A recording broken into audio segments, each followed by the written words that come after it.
और थोड़ा अपना रिफाइन करना था, मतलब थोड़ा और स्पेशलाइज़ करना था, तब मैंने सर का क्लास जॉइन किया। तो मतलब अब आप देख लो, किया जॉइन और जो स मैंने उतना ही पढ़ा था जो सर ने जो मटीरियल दिया उसको बहुत थॉरली पढ़ा था, पहली चीज़। और दूसरी चीज़, जैसे सर आज मानो आपको कुछ देंगे एक मटीरियल या पीडीएफ, मेक श्योर कि आज रात तक या अगली क्लास से पहले आप लोग उसको कर लीजिए, ताकि नेक्स्ट क्लास तक आप क्वेश्चन कर सकें। प्लस मतलब अगर सर थोड़ा उसमें डिस्कस करेंगे तो वो आपके दिमाग में बैठ जाएगा। और दूसरी चीज़ एक और एक मतलब एक सजेशन है कि आप ये नोट के साथ-साथ अगर ट्राई करिए कहीं से जो आपको अलग-अलग जो इंस्टीट्यूट्स हैं, उसके अगर आपको एमफिल साइकियाट्रिक सोशल वर्क के क्वेश्चन पेपर्स मिलते हैं, तो ट्राई करिए कि आप उसको भी कहीं-कहीं से लेके उसको सॉल्व करिए। इससे क्या है कि बस कॉन्फिडेंस बिल्डअप होता है। तो और बाकी जो सर बोले थे कि स्ट्रैटेजी एज़ सच तो कोई स्ट्रैटेजी मेरा था नहीं, बस मुझे ये था कि मुझे पढ़ना है, क्योंकि मुझे इस सब्जेक्ट में इंटरेस्ट भी है, प्लस नोट्स भी मतलब पढ़ने में बहुत मज़ा आता था मुझे, इसलिए मैं पढ़ती चली गई। और तीसरी चीज़ मतलब जो मुझे बहुत अच्छी लगी थी इस क्लास की, कि सर खुद एमएसएसओ हैं और सर जो अपने एक्सपीरियंसेस बताते हैं फील्ड के कि ऐसा हुआ, मतलब वो तो I used to wait for that, मतलब 7 बजे की वो आएँगे और कुछ कुछ तो बताएँगे कि आज ऐसा हुआ, ये ऐसा केस आया। तो उससे एक ओवरव्यू मिलता है कि एमएसएसओ मतलब एक्चुअली में क्या-क्या चैलेंजेस होते हैं। तो इतना ही है सर। थैंक यू चारू जी। तो चारू जी का 4th रैंक था इस सीआरई जो रिसेंट सीआरई हुआ है, 3rd जो सीआरई का सेशन हुआ है कंप्लीट। तो once again congratulation to you. And जितना भी चारू जी ने बोला सबके लिए चैलेंजिंग हमारे लिए और ज्यादा हो जाता है, क्योंकि अच्छे इंस्टीट्यूट से जब स्टूडेंट्स आते हैं, चारू जी का post graduation I think TISS से है ना आपका? जी सर।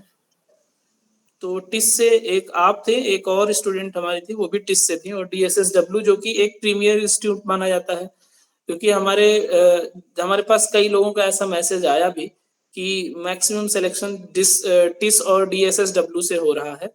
तो फॉर काइंड ऑफ इंफॉर्मेशन, ये अच्छी बात है, अच्छे इंस्टीट्यूट से अच्छे, क्योंकि फिल्टर होके आते हैं ऑलरेडी वो लोग, होना भी चाहिए। तो इस बार जो फर्स्ट और सेकंड रैंक है, वो दोनों ना तो डीएसएसडब्ल्यू से है ना टिस से, वो दोनों साउथ से हैं, एक तेलंगाना से हैं। पी राजेश जी जो है वो आंध्र प्रदेश से हैं आई थिंक, और तारक रामाराव तेलंगाना से हैं। तो दोनों ने काफी मेहनत किया, और जाहिर सी बात है कि मेरे एफर्ट से कुछ नहीं होता। मैं आपको गाइड कर सकता हूँ, आपको सजेस्ट कर सकता हूँ, और आपको किसी टॉपिक पे क्लियरिटी दे सकता हूँ as per my experience. But आप उसको आगे कैसे प्रोसीड करते हो, उसको कैसे स्टडी करते हो, ये टोटली आपके ऊपर डिपेंड करता है। ठीक है, तो मैं एक गाइड की भूमिका में ही रहूंगा। मैं टीचर कभी नहीं बनना चाहूंगा, मैं हमेशा एक गाइड और एक स्टूडेंट की भूमिका में रहने की जो है कोशिश करता हूँ। तो जहां भी अगर आपको लगे कि इसमें कुछ ऐड ऑन कर सकते हैं, तो आपको वहां पे बताना भी है अपने तरफ से, आपको अपने एक्सपीरियंसेस शेयर करने, क्योंकि आप लोग भी बहुत अच्छे अच्छे इंस्टीट्यूट में वर्किंग है। कोई एम्स कल्याणी में है, कोई एम्स देवघर में है, कोई एम्स जम्मू में है। तो आपके यहाँ भी ऐसे केसेस आते होंगे, ऐसे चैलेंजेस आते होंगे। तो जो इस क्लास को सपोर्ट करे, लोगों की लर्निंग को सपोर्ट करे, वो जरूर शेयर कीजिएगा। ठीक है, तो thank you Charu ji. And Divya ji अभी ज्वाइन कर रही हैं, तो दिव्या जी आप अपने आप को इंट्रोड्यूस कर दीजिए। उसके बाद में जो नए कोई आए होंगे तो इंट्रोड्यूस कीजिए, उसके बाद फिर हम लोग फॉर्मल क्लास स्टार्ट करेंगे, है ना? सर मैं लीव कर सकती हूँ? Yes yes you can. Thank you, all the best. Okay, thank you ma'am. Divya ji आप सुन रही हैं?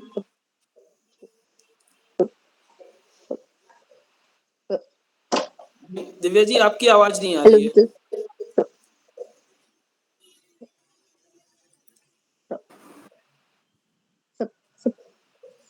दिव्या जी आपकी आवाज नहीं आ रही है।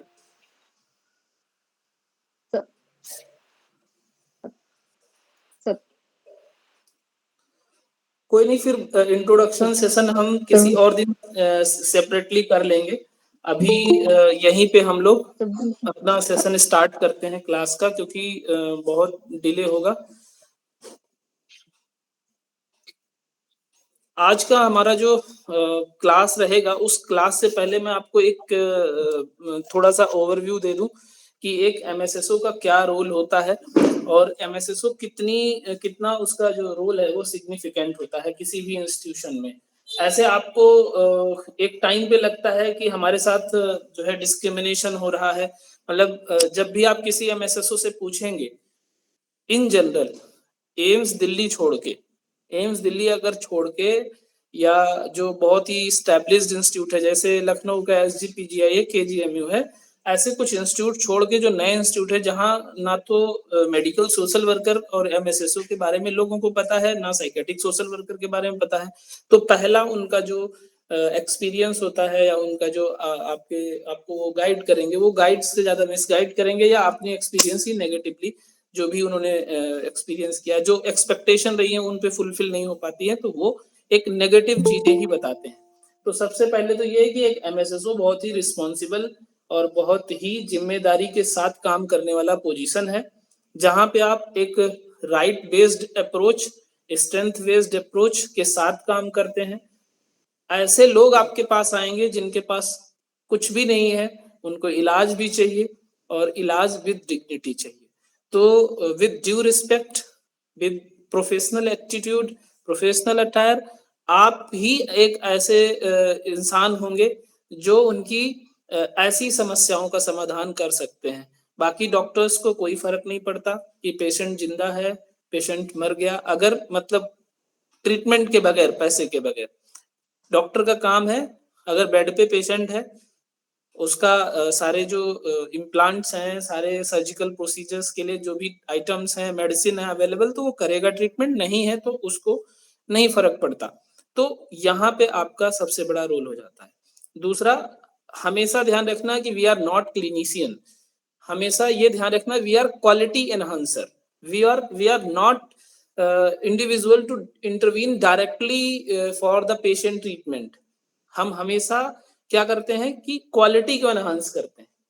पेशेंट आया है, अब पेशेंट सपोज करो महीने भर एडमिट रह गया और उसके पास 50,000 लेके आया था, सब खत्म हो गया, तो अब उसको ट्रीटमेंट तो मिलना ही चाहिए, और ट्रीटमेंट जो एक ह्यूमन राइट भी है, एज पर द कॉन्स्टिट्यूशन एक कॉन्स्टिट्यूशनल राइट भी है। आर्टिकल 21 के तहत राइट टू लाइफ की बात करते हैं, तो राइट टू लाइफ के अंडर ही राइट टू हेल्थ भी आता है। बट ये सारी बातें उनको बताने के लिए, उनके लिए फाइट करने के लिए कोई नहीं है।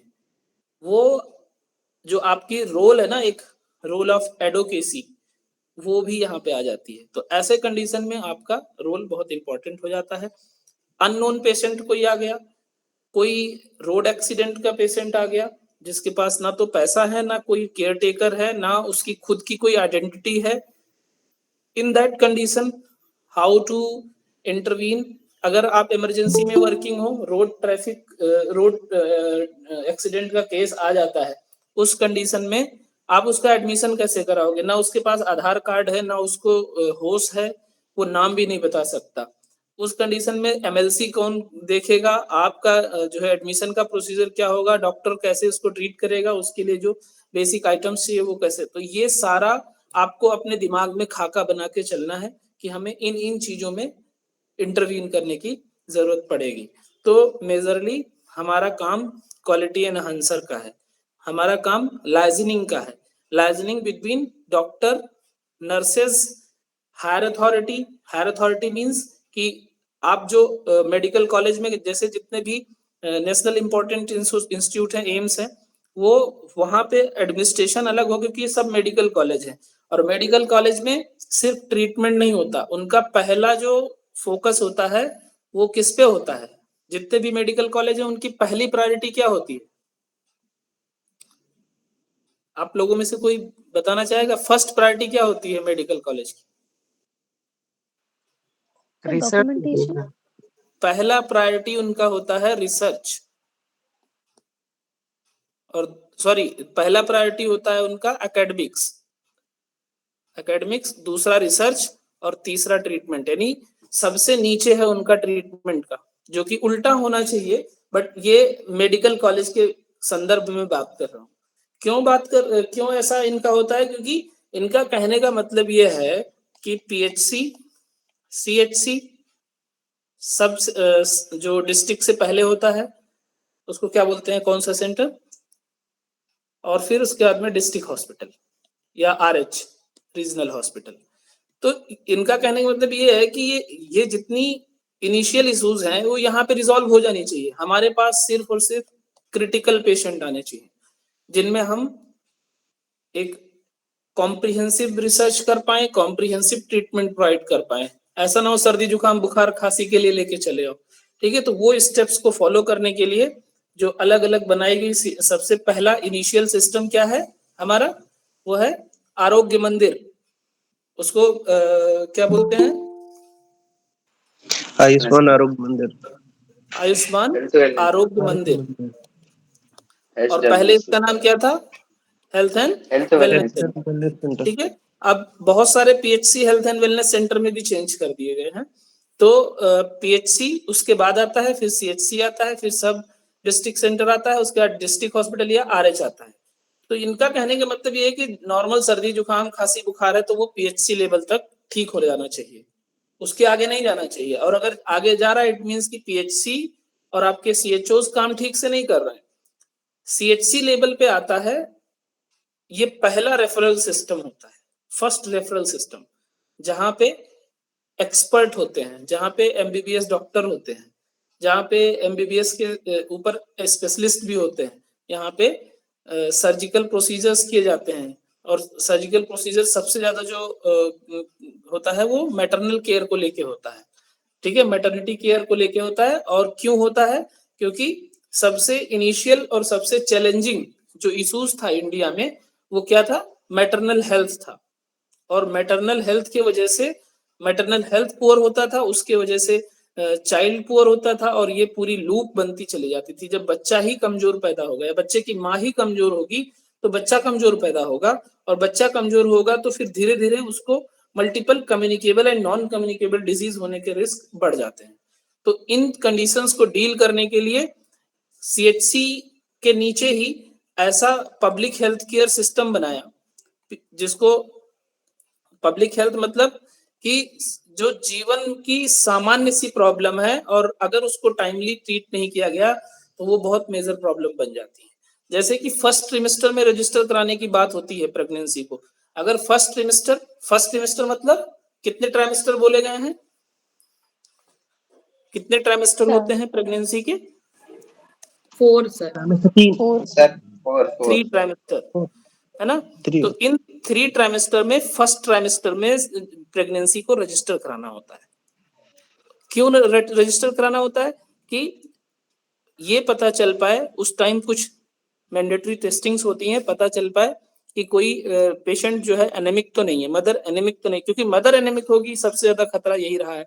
और मैटरनल जो मैटरनल डेथ रहा है वो या मोर्टेलिटी रहा है वो सबसे ज्यादा इसी वजह से रहा है क्योंकि एनेमिक रही है, एनेमिक होने का एक सबसे बड़ा रीजन रहा है। अब पता लगा हीमोग्लोबिन ही 9 है, अब 9 हीमोग्लोबिन पे सपोज करो प्रेगनेंसी डिलीवरी करानी है, अब डिलीवरी में सडन ब्लड लॉस होता है तो वहां पे शॉक लगने का खतरा बहुत ज्यादा होता है, ठीक है। तो इन सब चीजों को प्रिवेंट करने के लिए PHC और CHC को बनाया गया था कि CHC पे गायनेकोलॉजिस्ट होते हैं, वहां पे जाके डिलीवरी हो जाएगा, वहां पे बेड होता है और बेड डे केयर के साथ साथ प्रॉपर एडमिट करने की फैसिलिटी होती है।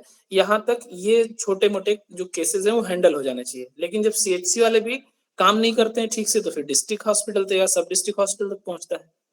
अब यहाँ भी नहीं काम करते हैं तो एक आप लोगों ने मीम्स देखा होगा अभी जब बिहार में मेडिकल कॉलेज में कुछ घटनाएं घटित हुई कि रेफरल करते हायर सेंटर तक पहुंच जाता है पेशेंट, और हायर सेंटर में एकदम से भीड़ लग जाती है और आप देखते हो कि वहां पे सिर्फ और सिर्फ पेशेंट ही नजर आते हैं हर जगह, ठीक है। तो ये पूरी सिस्टम है जो बनाई गई है पब्लिक हेल्थ सिस्टम को मैनेज करने के लिए, और उन सिस्टम में जब फेलियर आता है तो रिसर्च सेंटर तक पहुंचते हैं। और रिसर्च सेंटर में इसलिए आते हैं क्योंकि यहाँ पे एक्सपेक्टेशन होता है कि उनका क्वालिटी ट्रीटमेंट होगा, और उस क्वालिटी ट्रीटमेंट में मल्टीपल लोगों की जरूरत होती है, और उस क्वालिटी ट्रीटमेंट में वो कभी रेस्पोंडेंट के तौर पे एक रिसर्च का भी पार्ट होते हैं। इसीलिए जितने भी MBBS डॉक्टर्स बनते हैं, MD डॉक्टर बनते हैं, वो बहुत सारे पेशेंट के ऊपर रिसर्च करके बनते हैं। तो जब आप एक पेशेंट के तौर पे हॉस्पिटल में जाते हो तो आप रिस्पोंडेंट भी होते हो। तो ये हमेशा ध्यान में रखना है कि आपका जो रोल और रिस्पॉन्सिबिलिटी है, उस गाँव से एकदम अंतिम छोर से आए हुए व्यक्ति को जिसको कुछ भी नहीं पता है और वो एकदम चकाचौंध भरी मेडिकल कॉलेज में, एम्स में पहुँच गया। अब उसको ये भी नहीं पता है कि हम पर्ची कहाँ बनवाएँ और डॉक्टर कौन है, नर्स कौन है, उसको बिल्कुल फ़र्क नहीं पता, उसको सब डॉक्टर लगते हैं। इवन जो हमारे एचए होते हैं, एसए होते हैं, वो उनको भी डॉक्टर साहब बोलता है। तो वहाँ पे बोलना अलग बात है, लेकिन उनको मिसगाइड होने से बचाना भी हमारा दायित्व है, हमारे हॉस्पिटल के कर्मचारियों का दायित्व है। तो ऐसे बहुत सारे आपके पास केसेज़ आएँगे, आपसे पूछा जाएगा कि फला डायग्नोस्टिक सेंटर कहाँ है? तो वहाँ भड़कना नहीं है कि अरे मैं तो एमएसएसओ हूँ, मेरे सर आगे जो है ऑफिसर लगा है, मैं ये कैसे बताऊँगा? ये मेरा काम नहीं है। ठीक है? तो ये सारी क्वालिटीज़ आपके अंदर होनी चाहिए जिससे आप एक कंप्लीट सोशल वर्कर बनोगे। हमारा जो मेन एसेंस है, हमारा जो कोर क्वालिटी है वो सोशल वर्क से ही आता है। इसीलिए हम लोग डिफरेंट हैं नर्सिंग ऑफिसर से, इसीलिए हम लोग डिफरेंट हैं जूनियर रेज़िडेंट से, सीनियर रेज़िडेंट से और फैकल्टी से। ठीक है? तो ये चीज़ हमें ध्यान रखना है हमेशा। अब हम लोग बात करते हैं कि सोशल वर्कर की ज़रूरत क्यों पड़ती है? सोशल वर्कर की ज़रूरत क्यों पड़ती है? क्योंकि आप देखोगे कि केसेस सपोज़ करो आता है रोड साइड का एक्सीडेंट का। अब रोड साइड एक्सीडेंट केस आ गया, इसका ना तो नाम पता है, ना गाँव पता है, ना तो इसके पास पैसा है। अब इसको एडमिट भी कराने के लिए हेल्प चाहिए, एडमिट कराने के बाद अगर ये ठीक हो गया तो इसको रिहैबिलिटेट भी करना है। अब उस एडमिशन से लेके रिहैबिलिटेशन की प्रोसेस में मल्टीपल लोगों से लाइज़न करना है। उसमें आपको डिस्ट्रिक्ट वेलफेयर ऑफिसर से भी लाइज़न करना पड़ सकता है, डीसी को भी लिखना पड़ सकता है, कम्युनिकेट करना पड़ सकता है, पुलिस ऑफिसर से भी कॉन्टैक्ट करना पड़ सकता है या जो एनजीओ रन करते हैं उनसे भी कॉन्टैक्ट और साथ-साथ डॉक्टर्स के साथ। तो इतने लोगों के साथ लाइज़न करने में आपके सबसे पहले तो कम्युनिकेशन स्किल्स अच्छी होनी चाहिए, सोशल स्किल अच्छी होनी चाहिए और पर्सनल लेवल पे आप हॉस्पिटल की जो बेसिक नॉलेज है वो भी अच्छी होनी चाहिए कि डायग्नोसिस क्या है, करंट उसका वाइटल्स क्या है, करंट उसकी हेल्थ कंडीशन क्या है, ये जब आप कन्वे कर पाओगे तभी आप जो है लोगों तक अपनी बात पहुंचा पाओगे। तो ये सारी चीजें क्वालिटीज एक सोशल वर्कर के अंदर माना जाता है कि सबसे बेहतर होती है। तो इसीलिए सोशल वर्कर की जरूरत पड़ती है। अब बात ये आती है कि हमें एक मेडिकल सोशल वर्कर बनना है, एमएसएसओ बनना है, तो हमें सोशल वर्क की मेथड्स क्यों पढ़ाई जाती है? मेथड्स क्यों पढ़ाई जाती है? प्रिंसिपल्स क्यों पढ़ाई जाती है? तो मेथड्स और प्रिंसिपल जैसे कि मोबाइल बनाना है एक, ठीक है? मोबाइल जो रिपेयर करता है इंजीनियर है या जो मोबाइल का जानकार है, तो मोबाइल में अगर कोई इश्यूज आ गए तो इसको ओपन करने के लिए सबसे पहले क्या चाहिए? टूल्स चाहिए, ठीक है? टूल्स के लिए वो स्क्रू ड्राइवर और बहुत माइनर माइनर से टूल्स होते हैं वो यूज करता है। तो इन टूल को जब ये यूज करके मोबाइल खोलता है तो उसी तरीके से हमारे अंदर भी वो टूल होने चाहिए जिससे हम कोई केस डील कर पाए। अब कोई इंडिविजुअल का केस है, इंडिविजुअल मतलब कि एक पेशेंट का केस है, वो व्हील चेयर पे है, उसको पर्चे बनवाने हैं, उसको डायग्नोस्टिक सेंटर जो जहाँ पे पैथ है, पैथोलॉजी है, वहाँ पे भी जाना है, फिर रेडिएशन थेरेपी भी हो रही है, सपोज करो ऐसा कोई पेशेंट है। तो उस केस में वो बहुत बर्नआउट होता है। अगर उसके पास प्रॉपर इन्फॉर्मेशन नहीं है, रिसोर्सेज नहीं है तो बर्नआउट होना ही है। तो उस केस में लाइजन कैसे करना है कि जिससे उसका जो ये बर्नआउट कंडीशन है वो डाउन हो। तो एक सोशल वर्कर के अंदर वो स्किल्स होती है क्योंकि हम केस वर्क में पढ़ते ही हैं कि इंडिविजुअल को हम इस तरीके से हेल्प करें जिससे वो खुद अपना हेल्प कर पाए। तो एक बार अगर उसको आप सारा मैप बना के बता देते हो, जैसे हम लोग गाँव में जाते थे रिसोर्स मैपिंग करने फील्ड वर्क के टाइम पे, तो उसी तरीके से आप बता देते हो कि आपका फला-फला डिपार्टमेंट है, अगर आपको ब्लड टेस्ट के लिए जाना है तो यहाँ जाना पड़ेगा, रेडिएशन थेरेपी के लिए जाना है तो फला जगह जाना पड़ेगा, ब्लड बैंक में जाना है तो यहाँ है। तो इस तरीके से उसकी जब इन्फॉर्मेशन प्रॉपर उसको मिल जाएगी, गाइड मिल जाएगा, तो वो अपनी जो उसकी जो है मेंटल हेल्थ कंडीशन है वो ऑटोमेटिक जो है नॉर्मल हो जाएगी, अदरवाइज वो इरिटेटेड होता जाएगा एक टाइम पे। तो इसीलिए वो टूल और वो टेक्निक हमारे लिए मोबाइल खोलने वाले टूल की तरह ही काम करते हैं, ठीक है? उस इंडिविजुअल के साथ डील करते हुए हमारे पास वो एम्पैथी होना ज़रूरी है। एम्पैथी मीन्स कि try to understand the problem of individual on their condition, मतलब उस कंडीशन में खुद को अपने आप को रख के। एक स्टेटमेंट इसके लिए यूज होता है एम्पैथी के लिए कि put your legs in another shoes, अपने आप को दूसरे के जूतों में रख के सोचना, यानी उसके कंडीशन में रख के सोचना।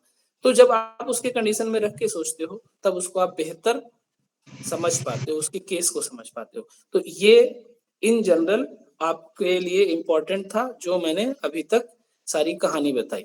बाकी मैं केस स्टडी आपको आगे बताऊंगा। इसमें किसी का कोई कंफ्यूजन हो तो आप लोग पूछ सकते हैं।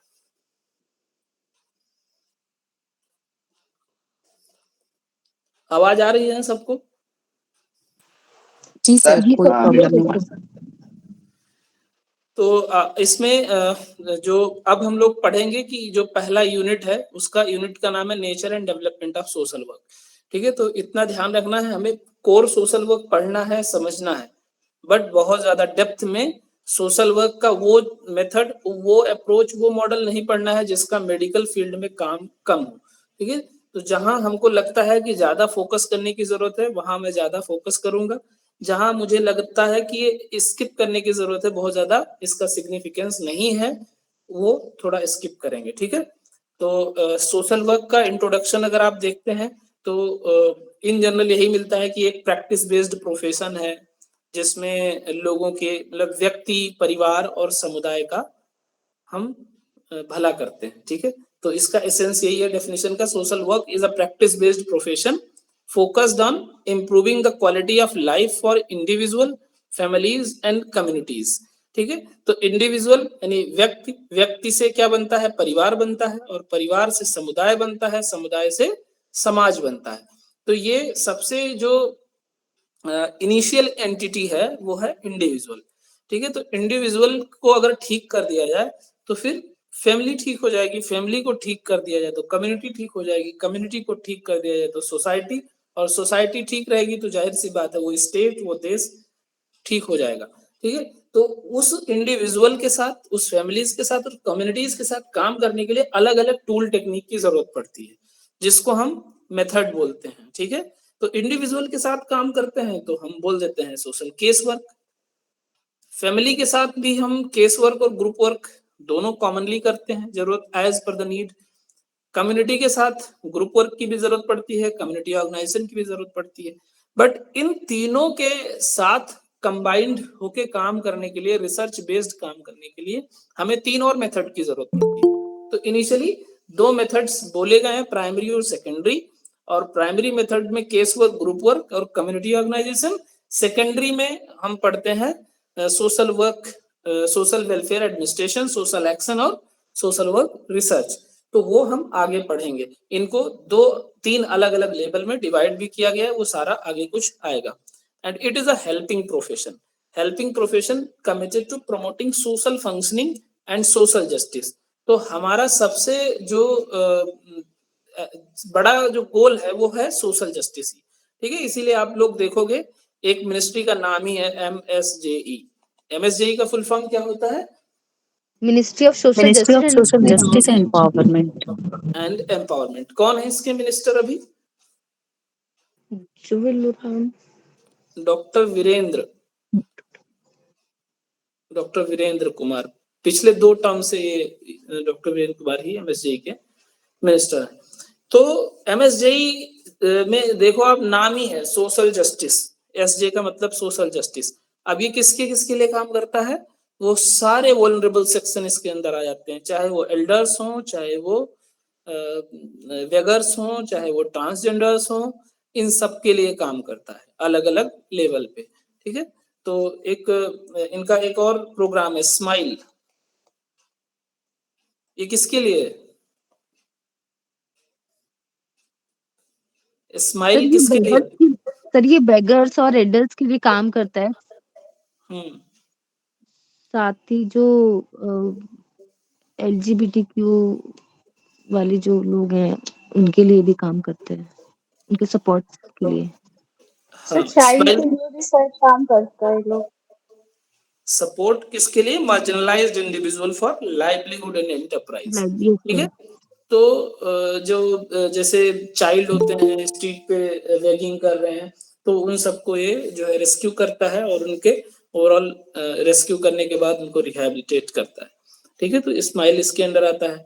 ट्रांसजेंडर्स के लिए एक इन्होंने एक होलिस्टिक डेवलपमेंट के तौर पे काम किया है, जिसको गरिमा गृह बोलते हैं, गरिमा गृह। ठीक है, तो गरिमा गृह में इनका रहना खाना सब कुछ फ्री है। ठीक है, तो इस तरीके से सोशल जस्टिस के लिए हम लोग काम करते हैं और सोशल फंक्शनिंग बेहतर रहे, सोशल ऑर्डर मेंटेन रहे, उसके लिए तो नियम कानून बनाया ही है, बट सोशल ऑर्डर और सोशल फंक्शनिंग को मेंटेन करने के लिए जो एक फैमिली इंस्टीट्यूशन है वो ठीक चले, उसमें अगर कोई प्रॉब्लम आ रहा है तो family therapy, couple therapy, individual counselling, ये सारा जो आता है कहीं ना कहीं सोशल वर्कर का एक अच्छा खासा रोल हो जाता है। जो इस सामाजिक ताने बाने का समझ रखता है वही उनके अंदर बदलाव ला सकता है इंटरवीन करके। ठीक है, इंपॉर्टेंस क्यों है? Personal and social problems affect how individuals function in society. तो कोई व्यक्ति, अगर मैं अभी थोड़ी देर पहले डिस्कस कर रहा था, अगर व्यक्ति के साथ कोई इश्यूज होते हैं तो पूरा परिवार डिस्टर्ब होता है, उस परिवार के ऊपर असर पड़ता है, और जब व्यक्ति और परिवार जो है अफेक्ट होता है तो जाहिर सी बात है वो कम्युनिटी भी अफेक्ट होती है। तो जो सोशल वर्क का इम्पोर्टेंस है वो इसलिए भी है कि वो बिल्कुल बेसिक लेवल पे काम करता है। Social workers provide support and intervention to help people adjust and function better. तो एक जो इसका लाइन है कि social work is a profession in which social workers try to help a individual to help themselves. मतलब कि उनका जो हमारा क्लाइंट है उसको हम ऐसे मदद करते हैं जिससे वो खुद अपना मदद करने के लायक हो पाए, वो अपना डिसीजन खुद से ले पाए, हम उस इस तरीके से उसको गाइड करते हैं। अदरवाइज हम अपने आप पर उसको डिपेंड कर लेंगे तो भी ठीक नहीं है कि आपका निर्णय हमारे तरफ से ये होना चाहिए, ऐसा कभी नहीं होना चाहिए, है ना। It also works toward achieving broader social change and justice. तो सोशल चेंज किसमें? पॉजिटिव वे में। ठीक है, सोशल चेंज तो हमेशा होता है, बट उस सोशल चेंज में जो एबनॉर्मेलिटीज आती हैं उसको कैसे डील किया जाए वो एक सोशल वर्कर काफी हद तक उसमें जो होने वाली चैलेंजेस हैं उससे डील करता है। तो सोशल वर्क एक प्रोफेशन है। क्यों प्रोफेशन है? हम लोग हमेशा यही देखते चले आए हैं कि जब कोई नेता बन जाता है तो वो अपने आप को सोशल वर्कर लिखने लग जाता है। तो दे आर, हो सकता है वो सोशल वर्कर हो, क्योंकि न्यू नॉर्मल सेट होने में बहुत समय लग जाता है। ठीक है, तो वो एक नॉर्मल सेट हुआ है कि अगर कोई समाज में समाज सेवा कर रहा है, कंबल बांट रहा है, भूखे को खाना खिला दिया, कोई मरीज है उसका इलाज करा दिया कुछ पैसे देके क्राउड फंडिंग करके, तो वो अपने आप को सोशल वर्कर लिखने लग जाते हैं, but they are social service provider. ठीक है, they are not professional social worker. तो जहां प्रोफेशन लग जाएगा मतलब कि आप समाज सेवा कर रहे हो लेकिन पैसा लेके कर रहे हो, और उस समाज सेवा को करने के लिए आप इक्विप्ड हो। इक्विप्ड किस लेवल पे हो?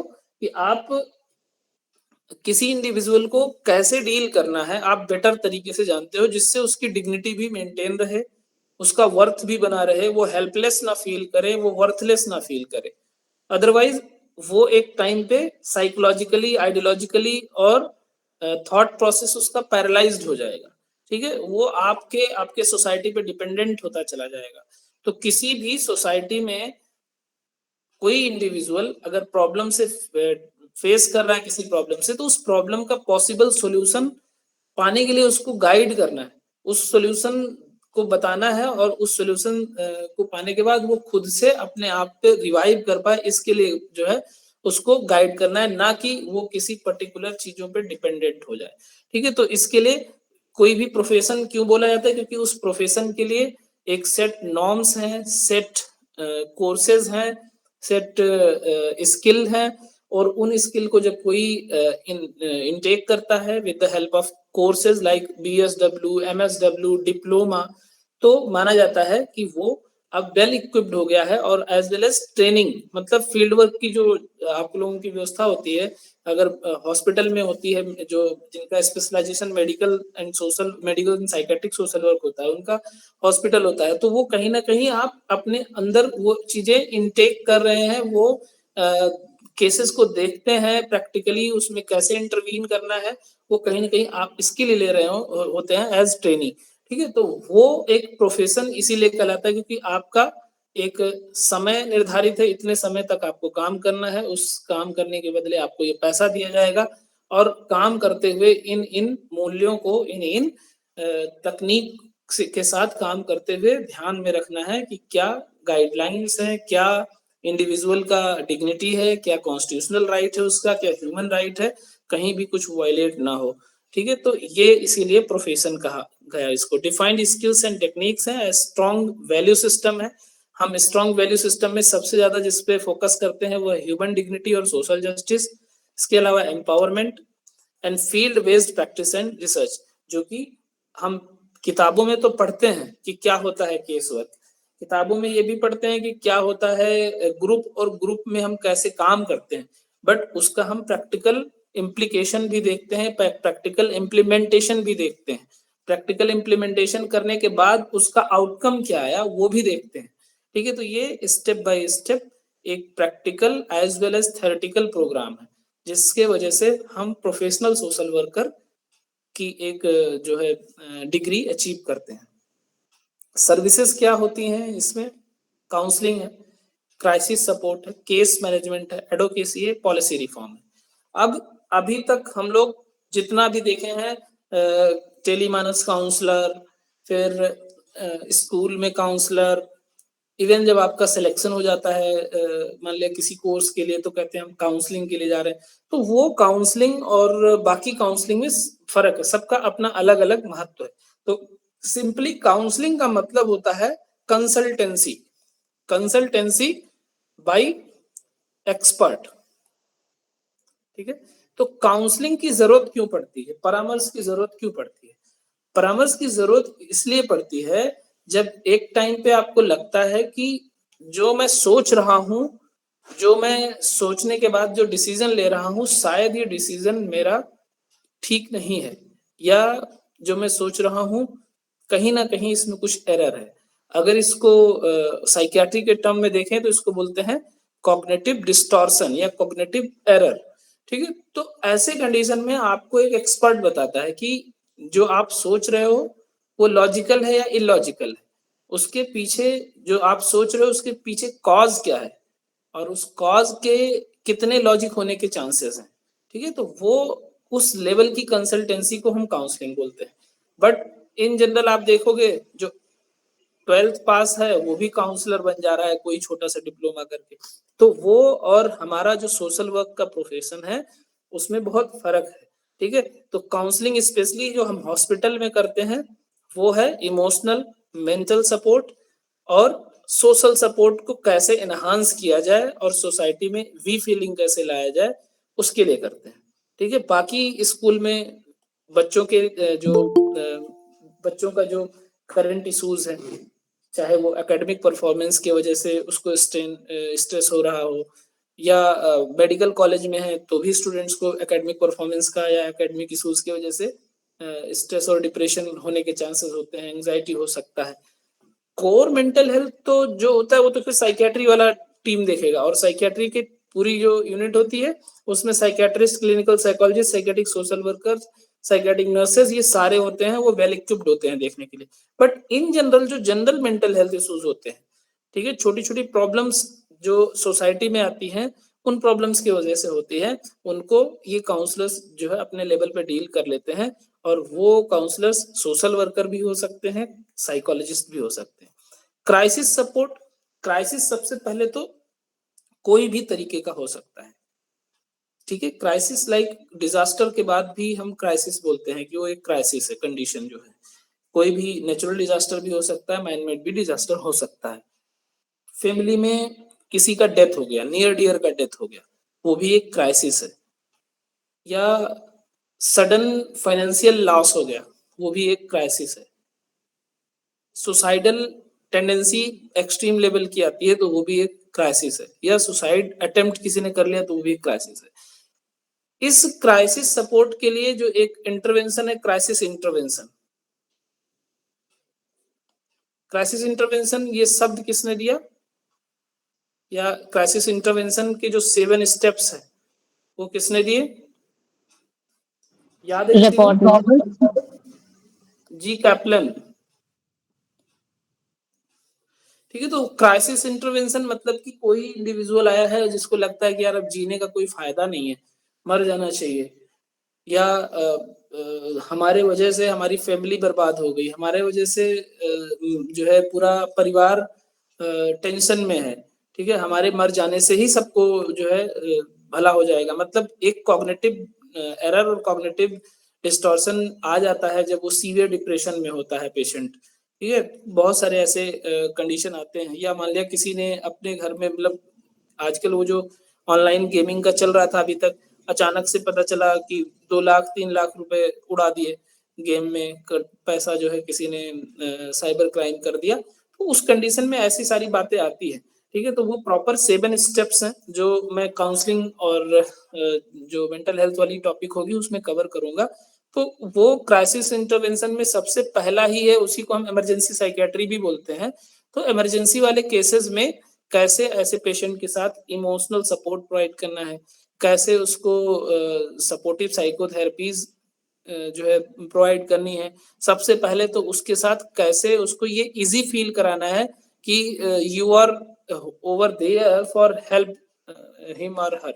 अदरवाइज वो आपसे बात तो करेगा, और अगर आपसे रेपो बेहतर नहीं हो पाएगा हुआ, आपने उसको एश्योर नहीं किया कि वो पूरी टीम आपके साथ है, तो हो सकता है वो अगले पल जाके सुसाइड अटेम्प्ट फाइनली कर ले। तो वो क्राइसिस बहुत ही क्रिटिकल कंडीशन होता है डील करने के लिए, जिसमें बहुत सिंसियरली डील किया जाता है। बहुत सारे इंपॉर्टेंट टूल्स, टेक्निक्स और अप्रोचेस और प्रिंसिपल्स की जरूरत पड़ती है।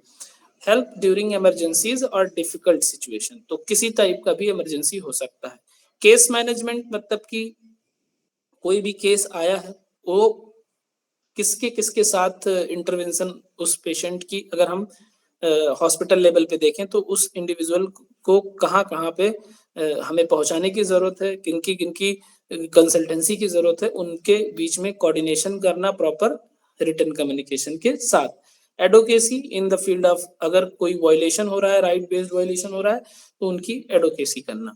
ठीक है, सपोज करो कोई डोमेस्टिक वायलेंस का केस आया है आपके पास, और डोमेस्टिक वायलेंस के बाद वो एडमिट हुई है पेशेंट, तो उस पेशेंट के साथ पॉसिबल क्या क्या हो सकता है। एक पिछले क्लास में मैंने केस बताया था कि एक, कितना टाइम हुआ अभी, 7:20 हो गया ना, तो 5 मिनट में 5 मिनट में एक केस आपको बताता हूँ। एक केस आया इमरजेंसी में, और लाते लाते उसको इमरजेंसी में डेथ हो गई, जिसको हम लोग बोलते हैं साइकियाट्री, मतलब इसमें मेडिकल टर्म में ब्रॉड डेड। ठीक है, अब ये लाते लाते डेथ हो गई, तो जनरल एग्जामिनेशन हुआ, तो पता चला, मतलब हस्बैंड ने बताया कि इसको सांप ने काट लिया। उसका हस्बैंड बोला कि सांप ने काट लिया। अब ये कैसे डिफाइन हो कि सांप ने काट लिया, तो ये सांप काटने के बाद लोगों ने कहा कि क्योंकि पहाड़ों में क्या है ना कि जो एक्सेसिबिलिटी है थोड़ी पुअर है, बहुत हाइट वाले पहाड़ से नीचे उतारना, वो खाट पे लाद के या और तरीके से थोड़ा टाइम लगता है, एम्बुलेंस भी नहीं पहुंच पाता। तो वो सबसे पहले कहाँ ले गए, जो फेथ हीलर्स होते हैं। फेथ हीलर्स किसको बोलते हैं, फेथ हीलर्स किसको बोलते हैं? जो झाड़ फूक से ठीक करते हैं, बोलते हैं ऐसा। झाड़ फूक वाले जो होते हैं ना, हाँ, तो झाड़ झाड़ फूक फूक वाले। वाले के पास ले गया। अब वो झाड़ फूक वाले ने अपने तरीके से थोड़ा बहुत टाइम लिया, झाड़ा फूका, उसके बाद उसको जो है किसी ने बोला कि नहीं भाई इसको डॉक्टर के पास भी ले जाओ। अब इनका जो जितना झाड़ा इनको लगाना था उन्होंने लगा दिया। अब फिर वो डॉक्टर के पास लेके आए, नहीं एम्स सपोज करो लेके आए। अब एम्स लाते लाते पता चला, डॉक्टर ने यहाँ देखा, कहा कि इसमें तो जान ही नहीं है, डेथ हो गई है। तो उसको क्या केस दे दिया गया, ब्रॉड डेड। और जब ब्रॉड डेड होता है, चूंकि डॉक्टर्स ब्रॉड डेड घोषित करने में ज्यादा समय भी इसलिए नहीं लगाते क्योंकि ब्रॉड डेड में इनको ज्यादा लिखा पढ़ी नहीं करना पड़ता, जस्टिफिकेशन नहीं देना पड़ता, क्योंकि ड्यूरिंग ट्रीटमेंट अगर डेथ हुई है तो उसके जस्टिफिकेशन ज्यादा होते हैं, एमएलसी केस बनता है प्रॉपर, उसमें काफी ज्यादा फॉर्मेलिटीज होती हैं। तो ब्रॉड डेड हो गया। अब उसकी बॉडी पैक हो रही थी, ऑलमोस्ट उसको वापस भेजा जा रहा था। इतने में एक सीनियर डॉक्टर आता है और जनरल ऐसे देखता है और उसको कुछ लगता है कि यार इसमें कुछ तो सस्पिशियस है। तो उसने कहा कहाँ सांप काटा है, मैं देखना चाहता हूँ। तो इस सब ने बोल दिया कि सर तो ब्रॉड डेथ का केस था, अब इसको हम भेज रहे हैं वापस। डॉक्टर ने बोला नहीं, चेक करूंगा मैं। उसने चेक किया, उसको सस्पिशियसनेस लगा और देखा कि सांप जहां काटा है वहां ऐसे निशान तो है, बट वो सांप का है या कुछ और है ये क्लियर नहीं हो पा रहा था। तो उसने कहा कि अब हम इसका पोस्टमार्टम करेंगे, डिटेल्ड इसका एनालिसिस करेंगे। उसके लिए फैमिली भड़क भी गई। तो डॉक्टर ने बोल दिया नहीं, अब हम ऐसे नहीं जाने दे सकते, क्योंकि हमारी भी जो है हमारी भी पूछताछ होती है। तो उसमें फिर प्रॉपर इन्वेस्टिगेशन हुआ और बाद में पता चला कि हस्बैंड ने ही उसका गला घोंट दिया था। अब ये डॉक्टर को कैसे पता चला, कैसे उसको सस्पिशियसनेस लगा? क्योंकि ये जो दांत काटने वाला निशान था, इसने स्टेपलर से पिन मारा हुआ था। जो स्टेपलर हम करते हैं, अगर उससे टक मार दोगे तो लगेगा कि सांप ने ही काटा है। और पूरी इसने कॉन्स्पिरेसी रची। पहले झाड़ फूक वाले के पास ले गया, फिर झाड़ फूक वाले ने कहा कि अब हमारी तरफ से हो गया, अब डॉक्टर के पास ले जाओ, हॉस्पिटल लेके आया, जिससे लोगों को पता चल जाए कि ये इसने मारा नहीं है। लेकिन डॉक्टर को लगा कि भाई अगर सांप काटता तो आंख के आसपास जो है काला पड़ जाता है, शरीर नीला पड़ जाता है, इसके साथ तो ऐसा कुछ भी नहीं है। और फिर वो जनरल इन्वेस्टिगेशन में मिला कि इसकी दम घुटने से मौत हुई है, यानी गला घुट के दबाया के मारा गया।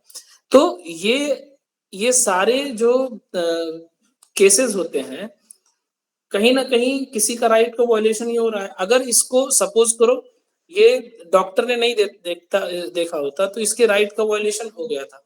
तो ये एडवोकेसी एमएसएसओ का भी होता है। एमएसएसओ एग्जामिन नहीं कर सकता, एमएसएसओ जो है डॉक्टर नहीं बन सकता, बट एमएसएसओ इस तरीके की कहीं राइट की वायलेशन होता है तो उसके लिए इंटरवीन कर सकता है। ठीक है। उसके बाद में पॉलिसी रिफॉर्म। अब पॉलिसी रिफॉर्म क्या होता है? पॉलिसी रिफॉर्म तो तुरंत होता नहीं है। पॉलिसी रिफॉर्म किस बेस पे होता है? रिसर्च बेस पे।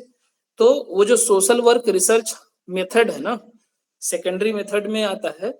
और इस सोशल वर्क रिसर्च में क्या होता है कि जो सोशल प्रॉब्लम्स हैं, इसीलिए आप लोग देखते होंगे कि जो पीएचडी इसमें कितने लोग कर रहे हैं, मुझे लगता है कई लोग हैं जो पीएचडी स्कॉलर है। ठीक है। तो पीएचडी स्कॉलर जो सोशोलॉजी वाले हैं वो डिफरेंट होते हैं, सोशल वर्क डिफरेंट डिपार्टमेंट होता है, साइकोलॉजी डिफरेंट होता है। तो ये सोशल प्रॉब्लम पे रिसर्च करते हैं कि जो सोशल प्रॉब्लम है उसका कॉज क्या है और उसके पॉसिबल सॉल्यूशन क्या हो सकते हैं। सोशोलॉजी वाले सिर्फ प्रॉब्लम पे बात करते हैं, बट सोशल वर्क वाले क्या करते हैं, उस प्रॉब्लम को आइडेंटिफाई करके उसका पॉसिबल सॉल्यूशन क्या हो सकता है उसकी बात करते हैं। तो उस पॉसिबल सॉल्यूशन को ढूंढ के उस पॉलिसी में इंप्लीमेंट करना और पॉलिसी इंप्लीमेंट करने के बाद स्कीम बनाना, ये प्रॉपर सोशल वर्क रिसर्च के अंडर आता है। इसको हम पॉलिसी रिफॉर्म करते हैं कि एग्जिस्टिंग पॉलिसी जो है उसमें चेंज करने की जरूरत है। रिसेंट में अभी आप लोगों ने एक स्टेटमेंट सुना होगा आनंदीबेन पटेल जी का, वो बहुत ज्यादा वायरल हो रहा है कि लिव इन रिलेशनशिप में जो रह रही लड़कियां हैं या लड़कियां हैं, उन्होंने स्पेशली लड़कियों पे बोला था, वो उनके साथ बहुत प्रॉब्लम होती है जब वो उनके कॉन्फ्लिक्ट होते हैं और फिर वो मतलब गोद में बच्चा लिए अनाथालय में खड़े हुए पाए जाते हैं। तो ये एक तरीके का बहुत ही अनऑफिशियल कह सकते हो और गैर जिम्मेदाराना स्टेटमेंट था। तो ये लिव इन रिलेशनशिप जो है इसको तो मान्यता दे दिया गवर्नमेंट ने। आपको पता है डोमेस्टिक वायलेंस एक्ट कब आया था? 2005। ठीक है। डोमेस्टिक वायलेंस एक्ट 2005 में आया। अब लिव इन रिलेशनशिप एक नया कल्चर डेवलप हुआ। जैसे जैसे इंडस्ट्रियलाइजेशन हुआ, लोग एक मतलब सिंगल फैमिली यानी न्यूक्लियर फैमिली की तरफ बढ़े, फिर न्यूक्लियर फैमिली से सेमी न्यूक्लियर मतलब अकेले रहने लग गए वो काम के लिए और बहुत सारी वजहों से। तो ये लिव इन रिलेशन का कॉन्सेप्ट बढ़ा। अब लिव इन रिलेशन का कॉन्सेप्ट बढ़ा तो इसमें प्रॉब्लम भी जाहिर सी बात है, कोई इंस्टीट्यूशन बनेगा तो इंस्टीट्यूशन फंक्शनिंग होगा, फंक्शनिंग के टाइम कुछ कॉन्फ्लिक्ट्स होंगे तो वो प्रॉब्लम तो आएगा ही। तो जब लिव इन रिलेशन जैसा नया चीज समाज को देखने को मिला तो एक नई प्रॉब्लम आई, डोमेस्टिक वायलेंस। क्योंकि लिव इन रिलेशनशिप में भी तो घर में ही रह रहे हो, एक पति पत्नी का जो सोसाइटल रूल रेगुलेशन है, सोसाइटी की जो वैल्यूज है उसके तहत आपने शादी नहीं की, बट आपने एक दूसरे के सहमति से एक पार्टनर के तरीके से जो है रह रहे हो। तो जब उसमें जब कोई कॉन्फ्लिक्ट होने लग गए आपस में, तो इसका केस जो है कोर्ट देखने से मना कर देता था, या पुलिस स्टेशन में इसका केस ही रजिस्टर नहीं करते थे डोमेस्टिक वायलेंस के अंडर। तो ऐसी बहुत सारी घटनाएं हुई जहां पे मौत तक हो गई, बट उसको डोमेस्टिक वायलेंस का केस नहीं दर्ज किया गया। तो कोर्ट में इसको लेके कुछ जो एक्टिविस्ट थे गए, उसमें अमेंडमेंट हुआ प्रॉपर कि लिव इन रिलेशनशिप के अंदर अगर कोई कॉन्फ्लिक्ट होगा तो वो भी डोमेस्टिक वायलेंस एक्ट 2005 के अंडर कंसीडर किया जाएगा, और जितने सैंक्शन है वो सारे सैंक्शन अप्लाई होंगे पार्टनर के ऊपर। मेल पार्टनर जो है उसकी फैमिली या उसके मेल पार्टनर जो है वो अगर किसी तरीके से अब्यूज करता है तो इस तरीके की पॉलिसी मेकिंग में सोशल वर्कर या सोशल वर्क रिसर्च का रूल होता है, रेगुलेशन होता है, मतलब इसका रोल होता है।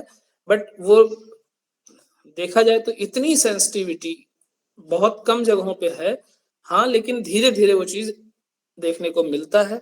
और आपको एग्जाम के पॉइंट ऑफ व्यू से जितना आप पढ़ रहे हो उससे ज्यादा आपको एग्जाम के पॉइंट ऑफ व्यू से भी सोचना है, ठीक है, क्योंकि एग्जाम को क्रैक करना है, रिसर्च तो करना नहीं है। तो ये इतना जरूर पता होना चाहिए कि डोमेस्टिक वायलेंस एक्ट कब आया और डोमेस्टिक वायलेंस एक्ट में अमेंडमेंट कब हुआ फॉर द पर्पज ऑफ ये लिव इन रिलेशनशिप। ठीक है, तो ये चीज आप लोगों को पता था, लिव इन रिलेशनशिप वाला फैक्ट पिछले बैच में मैंने इसको डिस्कस किया था। No sir. तो अब ये अभी मेरे पास एक एनडीटीवी का पत्रकार है, मतलब एनडीटीवी के फ्रीलांसिंग पत्रकारिता करते हैं, तो उनका मेरे पास कॉल आया कि सर मुझे इस पे आर्टिकल चाहिए आनंदीबेन पटेल के इस स्टेटमेंट पे। तो उनको मैंने कल्चरल गैप क्या होता है, मतलब जनरेशनल गैप क्या होता है, कल्चरल लैग क्या होता है, कल्चरल लैग और जनरेशन गैप और इन सारी तथ्यों को बताते हुए, क्योंकि हमें डायरेक्ट क्रिटिसिज्म भी नहीं करना है, और फिर हमें ये भी बताना है कि आनंदीबेन पटेल चूंकि उनका वो उम्र है और उस उम्र में वो ऐसा सोचा जाता है क्योंकि वो उस फला फला सोसाइटी और सोसाइटल रूल और रेगुलेशन और वैल्यूज को देख के आई हैं। तो अभी जो 20-25 साल वाले लोग हैं उनका परसेप्शन लिव इन रिलेशनशिप को लेके बहुत पॉजिटिव देखने को मिलेगा, बट 30 से 50 के बीच वालों का डिफरेंट मिलेगा, 50 से प्लस वाले तो बिल्कुल डिनाई कर देंगे।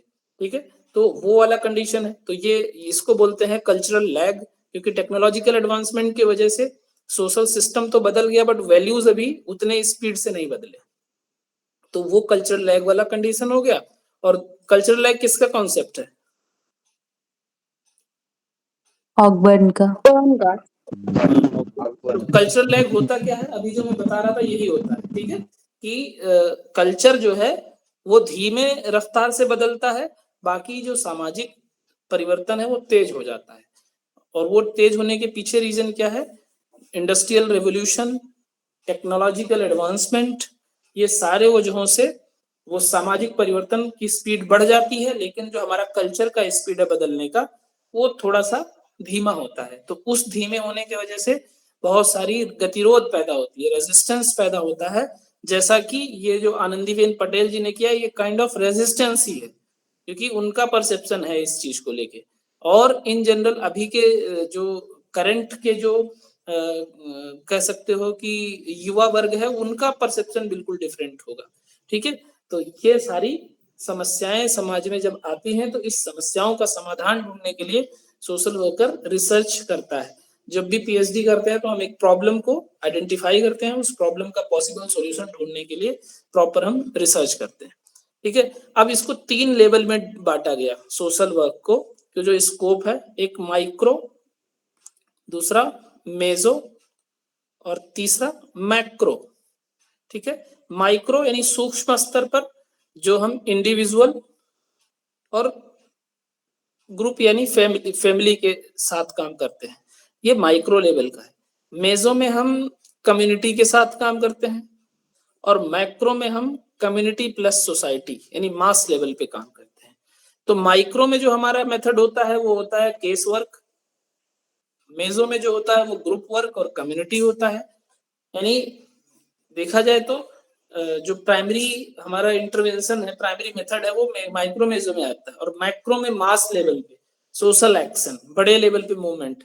जैसे एक रिसेंट का कोई केस आप बताओ मैक्रो लेवल का, मैक्रो लेवल का कोई इंटरवेंशन बताओ आप, याद आ रहा है? जेनजी मूवमेंट क्या था? पूरी नेपाल की सत्ता पलट थी ना, नेपाल वाला इशू। हाँ, तो वो एक तरीके से मैक्रो लेवल का इंटरवेंशन था, ठीक है। क्योंकि जो जेनजी थे उसमें कुछ तो जो बदमाश थे जिन्होंने उस अवसर का जो है फायदा उठाया, आपदा को अवसर में बदल दिया। लेकिन जो एक आइडियोलॉजिकल लेवल पे काम कर रहे थे कि इस आइडियोलॉजी को ही हमें खत्म करना है क्योंकि ये आइडियोलॉजी हमारे राष्ट्र के लिए खतरा है, तो वो एक इंटरवेंशन था और उन्होंने पूरी राष्ट्र की जो है सत्ता पलट दी। उसके बाद में मेजो जो हमारा कम्युनिटी लेवल पे हम करते हैं, कम्युनिटी ऑर्गेनाइजेशन का। 1 मिनट होल्ड पे रहना आप लोग। हेलो, जी जी, क्लासेस एक्चुअली अभी चल रही है ना, आज रीशेड्यूल कर दिया था करवा चौथ की वजह से, तो नेक्स्ट क्लास के लिए आपको मैं गाइड कर दूंगा। अभी मैं रिकॉर्डेड आपको प्रोवाइड कर दूंगा ना लेटर ऑन। हाँ, मुझे लगा कोई और है, एक क्लास के लिए किसी का फोन आ गया, सॉरी। तो ये हमारा जो माइक्रो लेवल पे काम है वो इंडिविजुअल फैमिली, मेजो पे कम्युनिटी और मैक्रो पे मास लेवल पे काम करते हैं, ठीक है। तो ये जो प्राइमरी मेथड है माइक्रो मेजो में यूज होता है और मैक्रो लेवल पे सेकेंडरी मेथड यानी जो सोशल वर्क रिसर्च है, सोशल एक्शन। हम माइक्रो लेवल पे इतनी चीजें प्रैक्टिस करते हैं केस वर्क में। जब इंडिविजुअल या फैमिली के साथ हम काम करते हैं तो असेसमेंट करते हैं, काउंसलिंग करते हैं, और अगर हमारे काउंसलिंग में ये पता चलता है कि इसका जो इश्यूज है वो कोर साइकियाट्री का है या फला इशू है न्यूरोलॉजी का है, तो हम उसको रेफर भी करते हैं उस कंसर्न हेल्थ एक्सपर्ट के पास या उस कंसर्न लीगल एक्सपर्ट के पास। यानी हमें सिर्फ और सिर्फ मेडिकल सोशल सर्विस ऑफिसर या मेडिकल सोशल वर्कर बने रहना है, हमें साइकोलॉजिस्ट नहीं बनना, हमें साइकाट्रिस्ट नहीं बनना, हमें और कोई एक्सपर्ट नहीं बनना, क्योंकि we are not working in kind of Jhumri Telaiya का CHC, ठीक है। We are working in highly national importance research institute जहां पे बहुत ही माइन्यूट चीजों पे भी फोकस किया जाता है, ठीक है। तो हमेशा अपनी बाउंड्रीज में रहना है और एक प्रोफेशनल एटीट्यूड को फॉलो करना है, ठीक है। उसके बाद में जो फील्ड देखा जाए तो क्या है, mental health, child welfare, health care, multiple field हैं जो केस वर्क के अंदर आ जाती हैं, जो हम जिसको स्कोप बोलते हैं। मेजो का आप लोगों को बता दिया, ग्रुप और कम्युनिटी, जिसमें थेरेपेटिक ग्रुप मतलब जिसका हम उपचार कर रहे हैं। तो ग्रुप थेरेपी के लिए एक सबसे ज्यादा मैं जो हमेशा जो है कोट करता हूँ, एक बेस्ट एग्जाम्पल क्या है, अल्कोहल एनोनिमस जानते हैं आप लोग? Alcoholic anonymous, yes, alcoholic anonymous ये क्या है? एक सेल्फ हेल्प ग्रुप है। एक बेसिकली सर अल्कोहल से जो अल्कोहलिज्म वाले पेशेंट के साथ ये काम करते हैं और इनका 12 स्टेप प्रोग्राम है जिसमें ये होमोजीनस ग्रुप क्रिएट करते हैं। ग्रुप कितने टाइप का होता है? बेसिकली 2 टाइप का। विनोद जी अपना माइक ऑफ कर लीजिए, डिस्टर्ब कर रहा है आवाज, है ना। होमोजीनस और हेट्रोजीनस, ठीक है। तो होमोजीनस मतलब जिसमें समान समस्याओं के साथ सरवाइव करने वाले लोग हैं। सपोज करो अल्कोहलिक पेशेंट्स हैं, ठीक है, तो ऐसे लोगों का ग्रुप क्रिएट करते हैं ग्रुप की आइडियल साइज कितनी मानी जाती है, पता है? आइडियल 8 साइज से ऑफ 10 ग्रुप जन 10 to 12 8 से 12, ठीक है। अच्छा। अगर बहुत ज्यादा हो जाती है तो वो ग्रुप जो है अपने गोल तक अचीव करने में थोड़ा मुश्किल होता है ना। और जो सोशल वर्कर की भूमिका होती है वो क्या होती है? एक फैसिलिटेटर की भूमिका होती है, यानी कि जज की भूमिका होती है। तो ये होमोजीनियस ग्रुप को 12 स्टेप प्रोग्राम के तहत गाइड करते हैं और लोगों को अलाउ करते हैं कि वो अपनी प्रॉब्लम बताएं और उस प्रॉब्लम के साथ कैसे उन्होंने डील किया, उस प्रॉब्लम को डील करते हुए उनको क्या क्या चैलेंजेस फेस करने पड़े। तो इनका मानना ये होता है कि ग्रुप के एक्सपीरियंस से ही ग्रुप का दूसरा मेंबर सीखता है और सीखते हुए वो टेक्निक्स को फॉलो करते हुए अपना उपचार कर पाता है, ठीक है। तो इसको हम थेरेपेटिक ग्रुप कहते हैं, ठीक है। या अल्कोहलिक एनोनिमस एक सेल्फ हेल्प ग्रुप है। ये किसने बनाया था? अल्कोहलिक एनोनिमस के फाउंडर कौन है? बॉब एंड बिल एक शॉर्ट तरीका बताया था मैंने, AABB, बीबी है ना। Alcoholic anonymous founder Bob and bills, ठीक है। Support groups, educational workshop. तो ये ग्रुप वर्क की एक्टिविटी, देखो ग्रुप वर्क मतलब ऐसा नहीं है कि समूह में काम करना ग्रुप वर्क हो गया, ठीक है। वो आप किस पर्पज से कर रहे हो ये मैटर करता है, ठीक है। कम्युनिटी ऑर्गेनाइजेशन, कम्युनिटी ऑर्गेनाइजेशन देखो बहुत ध्यान से समझना, ये एक बहुत ही मिथ रहा है। कम्युनिटी ऑर्गेनाइजेशन मतलब लोग समझते हैं कि जाओ कम्युनिटी में चले जाओ और दो चार लोगों को पकड़ो और उनको कुछ चीजों को लेके अवेयर करके चले आओ, वही कम्युनिटी ऑर्गेनाइजेशन है। ऐसा बिल्कुल नहीं है। कम्युनिटी ऑर्गेनाइजेशन एक मेथड है जिसमें आप का रोल होता है कि कम्युनिटी की जो प्रॉब्लम है सबसे पहले तो वो आइडेंटिफाई करना। क्या करना? प्रॉब्लम की आइडेंटिफिकेशन। प्रॉब्लम की आइडेंटिफिकेशन के बाद उस प्रॉब्लम की कॉज क्या है वो देखना। अब ये जो कॉज पता चल जाएगा तो पता चलेगा कि रिसोर्सेस प्रॉपर है या नहीं है। अगर रिसोर्सेस प्रॉपर नहीं है तो रिसोर्स आइडेंटिफिकेशन करना, रिसोर्स मैपिंग करना, और अगर रिसोर्सेस डिमांड से जितनी डिमांड है उतना ही रिसोर्स है तब तो प्रॉब्लम ही नहीं आएगी। अगर डिमांड ज्यादा है रिसोर्सेस कम है तभी प्रॉब्लम आ रही है। तो उस रिसोर्सेस को जो लैक हो रही है रिसोर्स, उस लैक को फुलफिल करने के लिए क्या पॉसिबल मेथड्स हो सकते हैं या पॉसिबल वो पर्सन कौन हो सकता है जो उस रिसोर्सेस को फुलफिल करा पाए। तो कम्युनिटी लेवल पे रिसोर्सेस फुलफिल कौन करा सकता है?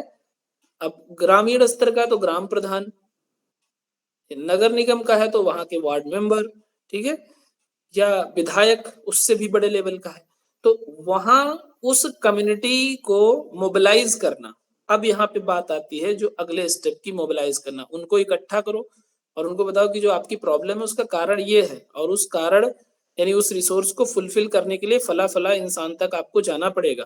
तो उस फला इंसान तक पहुंचने के लिए उनको लाइजन करना, उनको मोबिलाइज करना, उनका एडवोकेसी करना, उनको ट्रेन करना, और अगर जरूरत पड़े तो सोशल एक्शन वाला जो मेथड है ना वो भी अपना सकते हो, मास लेवल पे लोगों को इकट्ठा करके उनकी प्रॉब्लम का सॉल्यूशन पॉसिबल ढूंढने के लिए। तो ये है कम्युनिटी ऑर्गेनाइजेशन। समझ में आया आप लोगों को? जी सर। किसी को कुछ ऐड ऑन करना है तो बोल सकते हैं,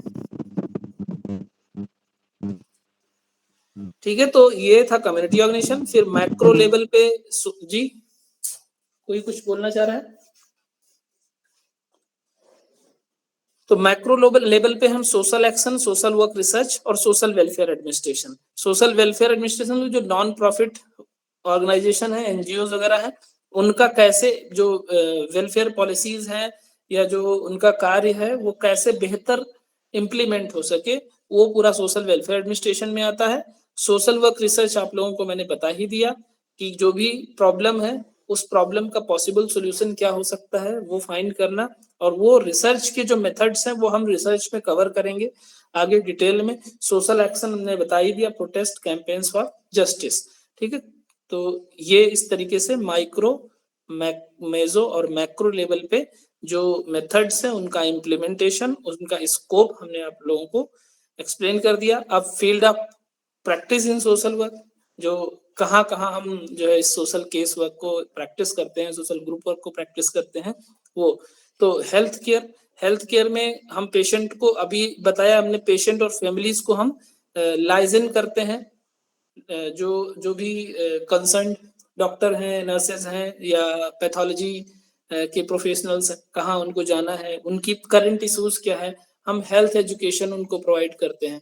ठीक है, साइको एजुकेशन प्रोवाइड करते हैं in the condition of psychological issues. तो वो सारा कोऑर्डिनेशन जो है हेल्थ केयर सेटअप पे हम लोग करते हैं।